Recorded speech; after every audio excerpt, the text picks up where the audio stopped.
The third buzzword of phrase you're going to hear in the industry that kind of annoys me or might not be fully true is the word 8%. You hear all the time people that are like, put your money in here. It's going to get an 8% return. You wait for 30 years and you're going to have this magical number. The reason I don't like that, there's two reasons. Number one is it gives the idea that we've solved the problem with one solution. Just do this. This will be the outcome, and all of your wealth problems are solved. That's some of the that's what it sounds like to me. I don't like that. Wealth is not a one product, one strategy, one issue solution. It's a melting pot of all sorts of different ideas and conjunctions between tax planning, estate planning, investing, insurance, all coming together in compilation with you being the force and the fuel behind it because you're the creator of your wealth. It's not where you put your money that's the creator of the wealth.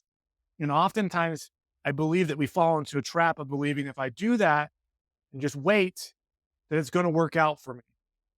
And that doesn't work for a lot of people. Maybe for some it does, but I don't see it very often. The second reason I have a problem with that is the number 8% that they're telling you is often a gross number, not a net number. So they haven't taken out the fees yet. They haven't taken out the taxes yet. They haven't talked about the account fees. And so, yes, you might have got 8% gross over that time frame, but your net is probably somewhere between 5 to 6. Is that the number you were expecting? Is that going to produce the number that's going to replicate your income? Maybe, maybe not.